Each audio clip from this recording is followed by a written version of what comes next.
Axşamınız xeyir olsun. Araz Naxçıvan Turan Tovuz Onsurası mətbuat qanmasına başlayıb. Əvvəl Cemal müəllim oyunla bağlı fikirlərini bölüşdüm. Suallar varsa cavablandırın. Mən də sizləri salamlayıram. Ümumi ağır oyun alındı. Hər iki komanda meydançada yaxşı mübarizə apardılar. Ümumi götürəndə bilirdik bizi oyunda hansı təhlükə gözləyir. Komandanı bu çətin oyuna hazırlaşdıranda da rəqibin üstün cəhətlərini komandaya bildirmişdik. Belə ümumi götürəndə heç oynadıq, yolumuza davam edirik. Suallar var. Bir xal reallığı nəzərə alsaq.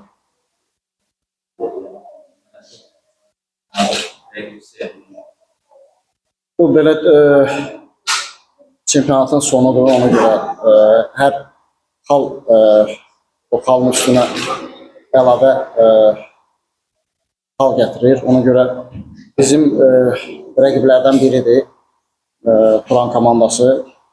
Onlar da meydançada öz iddialarını göstərirdilər. Ümumi götürəndə belə oyun gedirdi ki, hər iki komanda qalib gələ bilərdi. Amma oyun nəticəsi neçəsi oldu.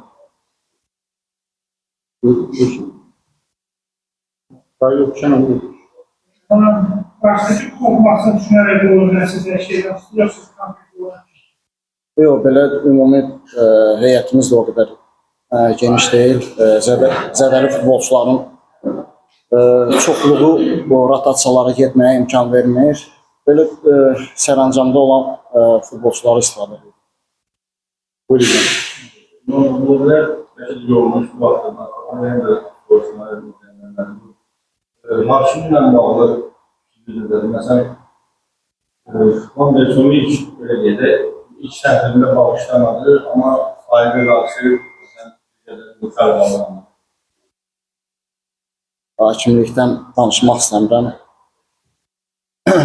O verdiyi qərarı hörmətlə yanaşmalıyıq, amma bu tip oyunlarda özünüz də şahid oldunuz ki, oyun mübarizədən hər iki komanda mübarizəni üstünlüyə verirdilər. Ona görə məncə ikinci sarı vərəqə biraz səhv deyil, amma belə o bəzən hakimlər özləri deyirlər ki, ucuz sarı kart. Buyurun. Bu da oldu ki işte baş verirse